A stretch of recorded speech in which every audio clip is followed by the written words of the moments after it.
స్థానికులు కూడా చాలా ఆందోళన ఇది ఒక దురదృష్టకర సంఘటనగా విమర్శిస్తున్న పరిస్థితి కనిపిస్తుంది. కెమెరామెన్ దుర్గతో శ్రీరామూర్తి, ప్రైమ్ మినిస్టర్ న్యూస్, ఇక్కడ మమ్మిడివరం కమినివారలంక గ్రామం నుంచి.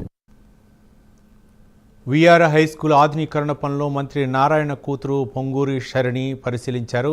ప్లే గ్రౌండ్, డైనింగ్ హాల్ ఏర్పాట్లపై పలు సూచనలు ఇచ్చారు. జూన్ 12న విఆర్ హై స్కూల్ పునఃప్రారంభించాలని తన నాన్న మంత్రి నారాయణ సంకల్పించారని పొంగూరి శరణి చెప్పారు. స్కూల్ నిర్మాణ బాధ్యతను తనకు అప్పగించారని 4 రోజులుగా నెల్లూరులోనే ఉంటూ పనులను ఎప్పటికప్పుడు పర్యవేక్షిస్తున్నారని చెప్పారు.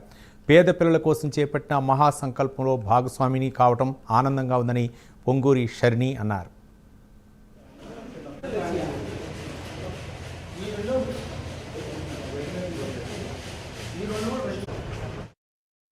ఎలానా అప్గ్రేడ్ చేయాలి, ఎలానా బెస్ట్ ఫర్నిచర్, బెస్ట్ టెక్నాలజీ ఇచ్చి ఒక ప్రాపర్ ఇంటర్నేషనల్ స్టాండర్డ్లో స్కూల్ లాగా చేయాలి అనే బాధ్యత అప్పగించారండి.